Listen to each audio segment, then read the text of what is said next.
Oh là là là là là là là là là là, les amis. J'espère que vous allez bien. Et vos parents, vos amis, tout le monde se porte bien.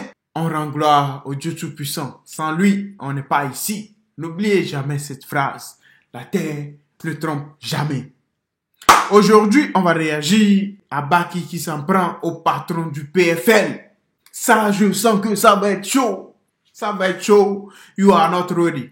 Vous n'êtes pas prêts. N'oubliez pas de vous abonner. On va voir ce que UFC MMA a à nous dire. N'oubliez pas d'aller vous abonner à sa chaîne. Il fait de très bonnes vidéos. Si Cédric Doumbé semble avoir abandonné l'idée d'une revanche contre Baki, ce n'est pas le cas de son employeur. Alors que le PFL a encore titillé la pépite de l'ARES, cette dernière a fini par craquer en vidant son sac sur le traitement qui lui a été réservé depuis sa victoire face à Doumbé. Pas étonnant que l'intéressé soit aussi remonté. L'issue du choc entre Bessangour et Cédric Doumbé a accouché d'une énorme polémique. La soirée du PFL Paris numéro 2 fut également un grand succès financier pour la Ligue. Les fans se sont rués sur les billets pour assister à ce clash franco-français. Et sans surprise, les dirigeants veulent remettre ça.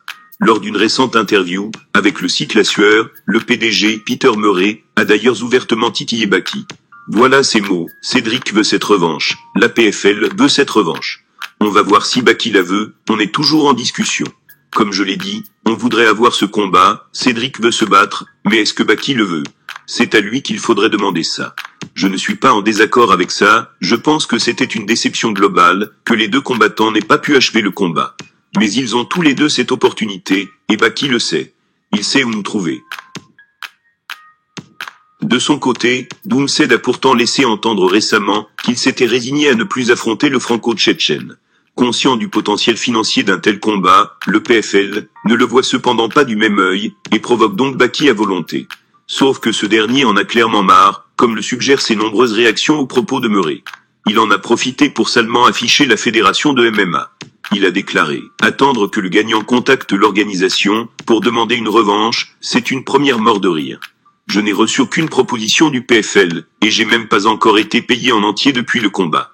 J'ai fait un détour pour le peuple, donnez-moi une raison de le refaire, ou laissez-moi avancer. » Rappelons-le encore une fois, cela fait maintenant 2 mois que le combat entre Baki et Doumbé a eu lieu. Et si ce dernier a vraisemblablement touché l'intégralité de son chèque, ce ne serait donc pas le cas du vainqueur. Un traitement assez honteux, et qui explique pourquoi la pépite de l'ARES n'est pas chaude pour remettre ça. D'autant plus que de son côté, elle fait des pieds et des mains pour rejoindre l'UFC. À en croire Baki, le PFL ne lui aurait toujours pas versé l'intégralité de son salaire pour sa victoire face à Cédric Doumbé. Il est donc osé de la part des dirigeants de la Ligue d'aller le provoquer dans le but de s'en mettre plein les poches, si revanche il devait y avoir. Sans surprise, le jeune combattant n'est pas du même avis. Oh là là là là là là là là. C'est qui le patron? Il faut payer, payez-le. I swear to God, bro. Il faut payer. Il a gagné, payez-le.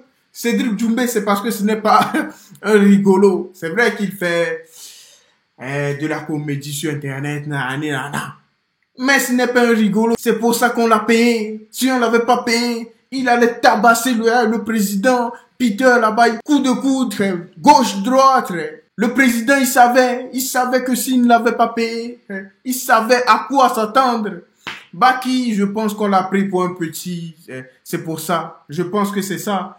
Et son équipe, je ne sais pas pourquoi ils n'ont pas mis la pression. Sinon, normalement, il doit prendre son pognon. Il a gagné. Il faut payer. Payez-le. Vous êtes le président, il raconte tout. C'est vrai. Le président, il va vouloir cette revanche. C'est normal. Et tout le monde veut voir ça. Je vous jure que, les amis, si on dit aujourd'hui ou demain on fait l'annonce de cette revanche, on dit le billet le moins cher est à 200 €. Croyez-moi que les gens ils vont l'acheter.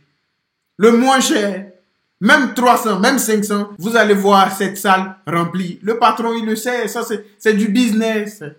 Dans tous les sports, c'est comme ça. McGregor, et avec, comment il s'appelle l'autre là? Oh là là là là, j'ai oublié, pas Shimaev, son frère là. Comment j'ai pu oublier son nom? Mais je pense que vous voyez de qui je veux parler. Frère, les salles étaient remplies. Frère, tout le monde voulait voir ce combat. Tu vois, les combats comme ça rapporte énormément. C'est pour ça, frère. Il y a les pay-per-view, il y a tout. Et payez Baki, payez-le, il faut le payer. Vous faites pas de proposition. Comment ça? C'est lui qui demande une revanche. Normalement, qu'est-ce qu'il me fait là, Peter? Il me fait quoi? Je le connais même pas, je l'ai jamais vu. Peter, paye-le, sinon Peter Pan, il viendra t'attraper. C'est le justicier, Peter Pan. Paye-le. Comment, mais dites-moi les amis en commentaire ce que vous en pensez. N'oubliez pas de vous abonner. On est ensemble, on doit faire ces 100 000 abonnés. Je vous ai dit, à 100 000 abonnés, micro-trottoir de dingue. Donc, continuez pas à partager, liker, commenter pour qu'on détruise YouTube. Parce qu'on va le faire. On doit faire ces 100 000 abonnés. Micro-trottoir de dingue. Life is life.